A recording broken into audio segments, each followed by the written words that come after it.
Hello everyone, good morning to all. Welcome to our class 4th. In class 4 today we are going to start chapter number 2. Class 4th में आज हम अपना chapter 2 start करने जा रहे हैं जो है वर्णमाला. Okay, chapter number 1 in last classes हमने चैप्टर नंबर 1 कवर किया है. चैप्टर नंबर 1 की एक्सप्लेनेशंस, एक्सरसाइजेस, क्वेश्चन आंसर्स, ठीक है, सब हमारा कंप्लीट हो चुका है. तो आज हमारा चैप्टर नंबर 2 स्टार्ट होगा. ओके, तो चैप्टर नंबर 2 के साथ साथ एज वेल एज जो भी हमारी एक्सरसाइज आपको दी जाएंगी उसको भी आपको कंप्लीट करते चलना है. एक्सप्लेन जो यहाँ पर हो रहा है, जो एक्सप्लेन किया जा रहा है उसको ध्यान से सुनिए, ठीक है. उसके बाद जो एक्सरसाइजेज हैं उसका पहले खुद से आंसर देने की कोशिश कीजिए, ट्राई कीजिए. उसके बाद जो आपको PDF दी जाएगी उसके थ्रू से चेकआउट कीजिए, ठीक है. क्रॉस चेक भी हो जाएगा आपका और आपको पता भी चल जाएगा कि आप कितना समझ पाए. अंडरस्टूड बच्चों? सो लेट्स स्टार्ट चैप्टर 2 वर्णमाला. देखिए, जब हम बोलते हैं, जब हम मुंह से बोलते हैं तो बोलते टाइम कुछ साउंड्स निकलते हैं, ध्वनियाँ निकलती हैं, है ना. जब हम मुंह से बोलते हैं तो बोलते टाइम हमारे मुंह से कुछ ध्वनियाँ निकलती हैं. इसके उच्चारण करते टाइम तो इन ध्वनियों को क्या है, टुकड़े नहीं किए जा सकते हैं क्योंकि ये सबसे छोटी इकाई होती है और इसको हम वर्ण कहते हैं, ठीक है. उनके टुकड़े नहीं किए जा सकते हैं. अंडरस्टूड? जैसे आपने बोला मोर, आपने बोला मोर, ठीक. अब आप इसको अलग करके लिखिए. म ओ र आ, ठीक है. जब आपने मोर को अलग करके लिखा हुआ है तो ये क्या हो गया, इस तरह से हो गया, इस फॉर्म में आ गया ये अलग करने के बाद. तो ये सब इसके अलग अलग खंड हो गए, ठीक है. ये अलग अलग खंड हो गए. अब इसके टुकड़े नहीं किए जा सकते हैं, इसके टुकड़े नहीं किए जा सकते हैं. ये सबसे छोटी इकाई हो गई.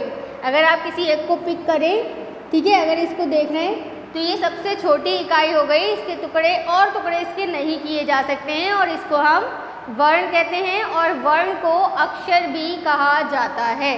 अंडरस्टूड? ये जो हमने माँ के नीचे हलंत लगाया हुआ है, ठीक है, तो ये इसके लगने के बाद जो माँ है ये अभी हमारा अपूर्ण हो गया है, स्वर रहित हो गया है, अपूर्ण हो गया है. जब इसमें औ को मिलाया है, इन दोनों को माँ और औ को जब मिलाया है तब ये पूर्ण रूप से माँ बना है और जो है उसकी मात्रा लगकर ये पूर्ण रूप से बना है. रा में आ को मिलाया है तो ये पूर्ण रूप से रा बना है. अगर आप सिर्फ रा को देखेंगे, आ को हटा देंगे और इसके नीचे हलंत लगा होगा तो ये अभी अपूर्ण होगा, ये पूर्ण नहीं हुआ है, कंप्लीट नहीं हुआ है. जब इसमें आ को ऐड किया है तभी ये रा कंप्लीट बना है. तो इनको हमने जब आपने डिवाइड करके देखा हुआ है तो इस तरह से इसकी फॉर्म आ जाएगी और जब आपने इसको सबको मैशअप कर दिया, मिला दिया, तो ये इस तरह से बन गया, ठीक है. तो जब आपने इसे अलग किया है, अलग करने के बाद जो इसको अलग अलग करने के बाद जब देखा है तो ये सबसे छोटी ध्वनि, सबसे छोटी इकाई के रूप में आपके सामने आ गया है. इसके और टुकड़े नहीं किए जा सकते हैं और इसको ही हम वर्ण कहते हैं, ठीक है. अब आ जाएं वर्णमाला पर. वर्णमाला हिंदी भी लिखते हैं हम, हिंदी वर्णमाला. ओके, पहले यहाँ हम वर्णमाला को राइट डाउन करते हैं. जो वर्णमाला होती है हमारी आ से लेकर ज्ञा तक जितने भी वर्ण आते हैं एक क्रम से लगे हुए, एक निश्चित क्रम से लगे हुए जितने भी वर्ण होते हैं वो मिलकर क्या करते हैं, वर्णमाला बनाते हैं. उसे हम वर्णमाला कहते हैं. बट वो निश्चित क्रम में लगे हुए होने चाहिए, ठीक है. देखते हैं. अ, आ, ई, उ, री, ए, ओ, अंग, अह, ठीक. क ख ग घ ङ, च छ ज झ ञ, ट ठ ड ढ ळ। इसमें दो और ऐड करते हैं हम, ळ और ळ, ठीक। ट थ द द न, प फ ब भ म, य र ल व श श स ह क्ष त्र ज्ञ श्र, ठीक। ये हमारी कंप्लीट वर्णमाला है। हिंदी वर्णमाला कंप्लीटली हमने यहाँ पर लिखी हुई है।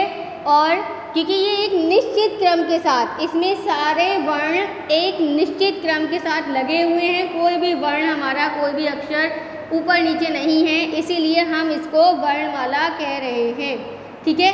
जो निश्चित क्रम से लगे हुए वर्ण होते हैं वही वर्णमाला कहलाते हैं। अगर ये अनिश्चित रूप से लगे होते, जैसे आ यहाँ होता, ए यहाँ होता, का कहीं और होता, ठीक है, फा यहाँ आ जाता, टा यहाँ आ जाता, तो जब ये अव्यवस्थित हो जाते, अनिश्चित रूप से लगे हुए हो जाते, तो ये हमारी वर्णमाला नहीं कहलाती। अभी हमने इसे निश्चित क्रम के साथ लगाया हुआ है, तो जो निश्चित क्रम से जब वर्ण लगते हैं तब वो वर्णमाला कहलाते हैं।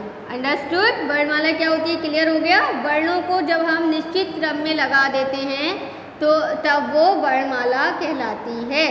ये क्लियर हो गया? अब जो बाकी हमारे जो चीज़ें होती हैं वर्णमाला के द्वारा ही बनती हैं, जैसे कि स्वर, व्यंजन, ठीक, अतिरिक्त व्यंजन, संयुक्त व्यंजन, अयोगवा, ठीक, अनुस्वार, अनुनासिक, जितने भी पॉइंट्स हैं हमारे, ठीक, वो सब के सब हिंदी वर्णमाला के अंदर से ही पार्ट करके लेते हैं। अब किस तरह से देखेंगे, सबसे पहले स्वर से देखेंगे किस तरह से आपने इसमें से सब चीज़ों को ढूंढा है, किस तरीके से आप सब चीज़ों को निकाल कर अलग अलग लिखेंगे कि स्वर कौन से हैं, व्यंजन कौन से हैं, अतिरिक्त व्यंजन कौन से हैं और जितने भी पॉइंट्स हैं, ठीक है। तो सबसे पहले देखिए स्वर के बारे में लिखते हैं।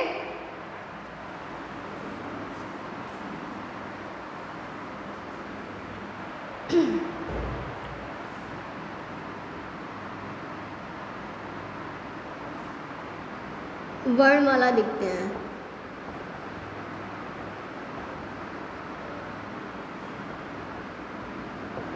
वर्णों या अक्षरों का निश्चित क्रम, वर्णों या अक्षरों का निश्चित क्रम वर्णमाला कहलाता है, ठीक। वर्णों या अक्षरों का निश्चित क्रम वर्णमाला कहलाता है। अब स्वर देखिए, स्वर कौन कौन से होते हैं, ठीक। अ आ, इ ई, उ ऊ, ऋ, ए ओ औ, ठीक। तो औ तक हम यहाँ पे ब्रैकेट लगाते हैं और ये हमारे स्वर हमें मिल गए, ठीक है। ये स्वर होते हैं। अ आ, इ ई ऐसे हम क्यों पढ़ रहे हैं, क्योंकि जो देखिए इनमें जो स्वर हैं वो भी कई तरीके के होते हैं। अभी हम सिर्फ अगर दो की बात करें, आ की बात कर लीजिए, तो इसमें जो आ है वो हर्ष स्वर है और जो आ है वो दीर्घ स्वर है। जो हर्ष स्वर है वो क्या होता है, हर्ष स्वर जिसको बोलने में आपको बहुत कम टाइम लगता है, जिसको आप जल्दी से बोल लेते हैं। और जब हम इसे आ बोल रहे हैं, थोड़ा खींच के साउंड निकल रहा है जो, तो ये हमारा दीर्घ स्वर हो गया। इसको दीर्घ स्वर को बोलने में हर्ष स्वर से 2 गुना टाइम लगता है, ठीक है। इसलिए हम इसे आ और इसे आ बोलते हैं, ठीक है ना। तो स्वर जो है हमारे अ आ इ ई उ री ए ओ ओ, ये हमारे स्वर होते हैं और ये स्वर जो हैं वो स्वतंत्र रूप से बोले जाते हैं। स्वरों को बोलने के लिए आपको किसी दूसरे वर्ण की, किसी दूसरे अक्षर की आवश्यकता नहीं होती है, ये आप स्वतंत्र रूप से बोलते हैं। ठीक है,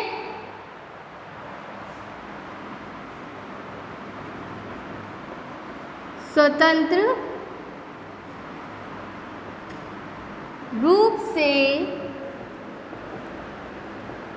बोले जाने वाले वर्ण स्वर कहलाते हैं।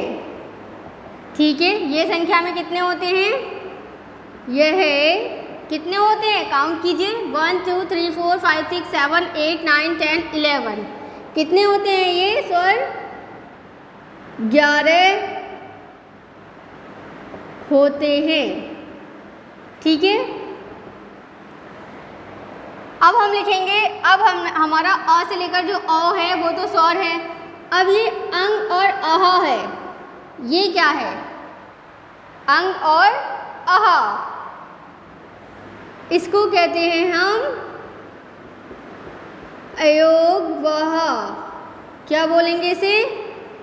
अयोगवह। तो ये अंग और आह न स्वर हैं और न ही व्यंजन। इनको हम अंग और आह को हम अयोगवह बोलते हैं। क्या बोलते हैं? अयोगवह। तो ये ना तो स्वर होते हैं और ना ही व्यंजन होते हैं, इन्हें अयोगवह कहते हैं। ठीक है, अब नेक्स्ट, अभी हमारा ये यहाँ से लेकर यहाँ तक का भी हमारी जो वर्णमाला है उसके 2 पार्ट्स होते हैं ना, एक आ से लेकर आहा तक होता है, एक का से लेकर ग्याव तक होता है। तो अभी जो हमारा अंग से आहा तक का है वही पार्ट चल रहा है। तो अभी हम स्वर अयोगवह के बाद हम लिखेंगे अनुस्वार।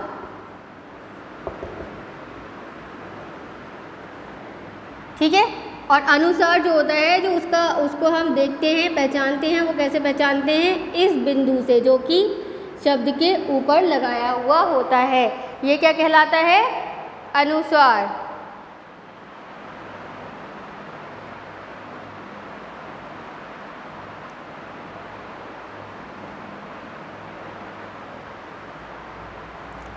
तो ये क्या होता है?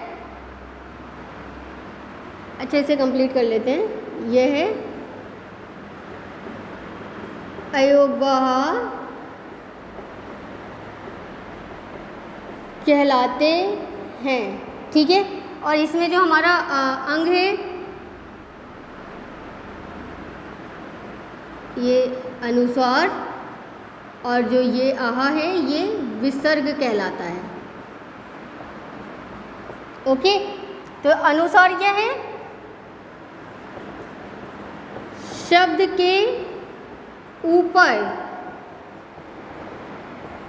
के ऊपर लगने वाला बिंदु,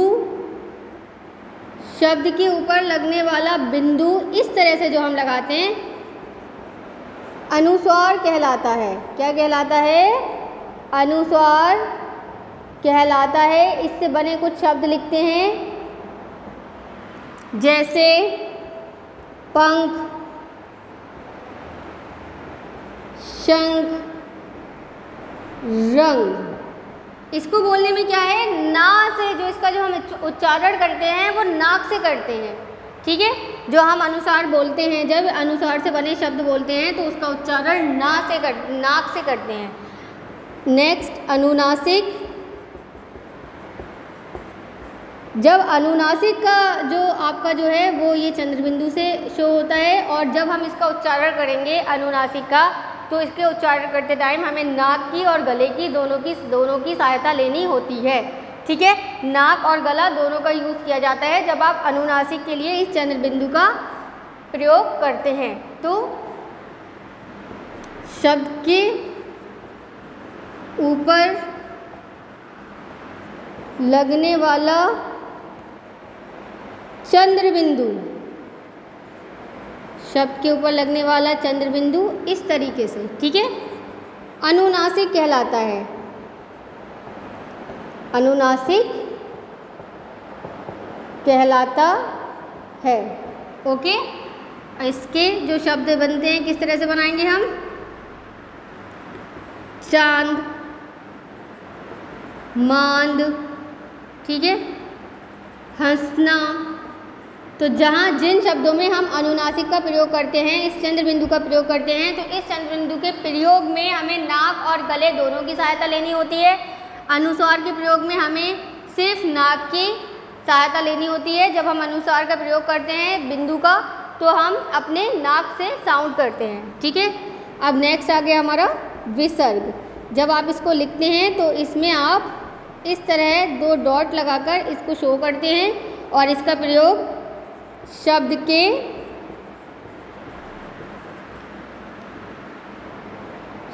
के मध्य या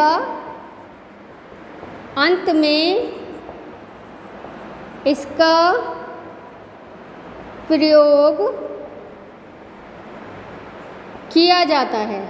ओके, और इससे बने जो शब्द होते हैं किस तरह से लिखेंगे उन्हें? जैसे आपने लिखा दुख, ओके, प्रातः, तो दुख में आपने बीच में लगाया हुआ है, प्रातः में आपने इसके लास्ट में लगाया हुआ है, ठीक है। ये समझ में आया? जो स्वर हैं वो स्वतंत्र रूप से बोले जाते हैं और ये कितने होते हैं? 11 होते हैं। अयोगवर 2 होते हैं, अंग और आहा, इसे हम अनुस्वार और इसको विसर्ग बोलते हैं, और ये ना स्वर होते हैं ना ही व्यंजन होते हैं, ठीक है।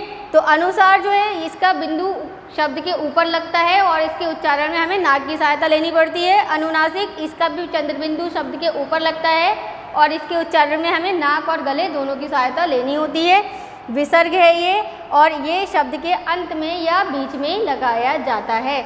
Is it clear? ये कंप्लीट हो गया। अब नेक्स्ट पार्ट आता है हमारा का से लेकर के ज्ञा तक, श्रा तक, ठीक है। तो ये क्या है हमारा? इसे पहले काउंट कर लीजिए। 1 2 3 4 5 6 7 8 9 10 11 12 13 14 15 16 17 18 19 20 21 22 23 24 25 26 27 28 29 30 31 32 एंड 33, ठीक है। हाँ तक हमने जो है इसमें टिक लगाया हुआ है। तो स्वर के बाद क्या है हमारा? व्यंजन। ये जो फर्स्ट पार्ट था वर्णमाला का आहा तक, ये हमारा कंप्लीट हो गया है। समझ आ गया इसे किसको क्या बोलते हैं? अब व्यंजन। तो व्यंजन क्या है? ऐसी हमारे मुंह से निकलने वाली वो ध्वनियाँ होती हैं जिसका प्रयोग करते टाइम हम सिर्फ एक वर्ड का प्रयोग नहीं करते हैं, बल्कि जब हम उसको बोलते हैं तो उसमें स्वर भी मिले हुए होते हैं। आप इसका प्रयोग स्वतंत्र रूप से नहीं कर सकते हैं। इसको बोलने के लिए आपको स्वर की भी सहायता लेनी होती है। इन वर्णों को स्वरों की सहायता से बोला जाता है। यह स्वतंत्र रूप से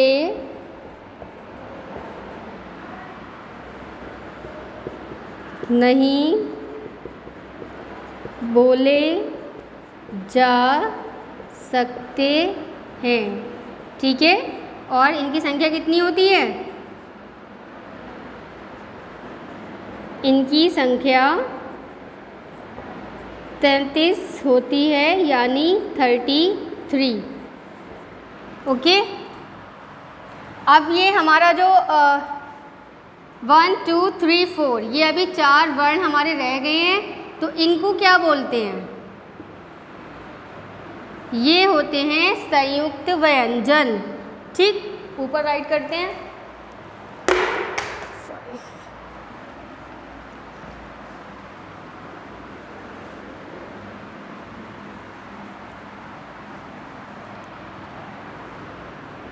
संयुक्त व्यंजन, ओके। 2 वर्णों से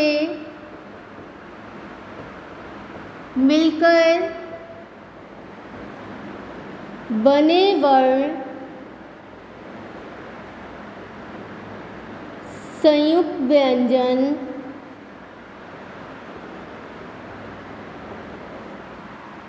कहलाते हैं। यह 4 होते हैं। कौन कौन से 4 होते हैं ये?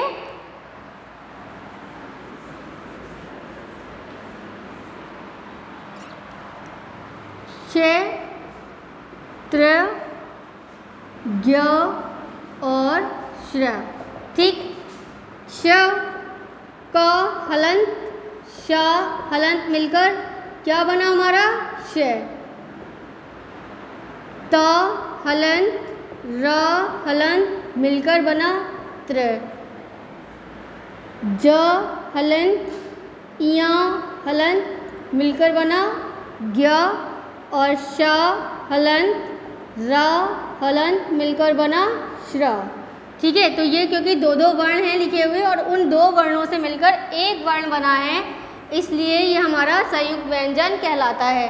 ठीक है, तो अभी जो लास्ट में हमारा ये ड़ और ळ मिलकर जो बना है वो इस वाले ढा और ड और ढा से बना है। इसमें हमने जब नीचे बिंदु लगाया है तो ये विकसित रूप होकर इसका अड़ा और ळ बन गया है। ठीक है, जिसका प्रयोग हम इस तरह के शब्दों में करते हैं, जैसे आपने लिखा पेड़, पढ़, पढ़ाई,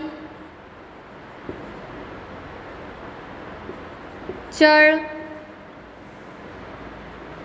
ठीक, तो ये जो वर्णमाला है इसके जितने भी पॉइंट्स हैं वो तो क्लियर हो गए हैं।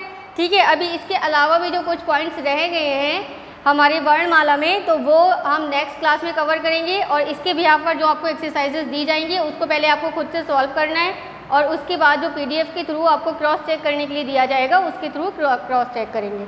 Okay, enjoy class, thank you.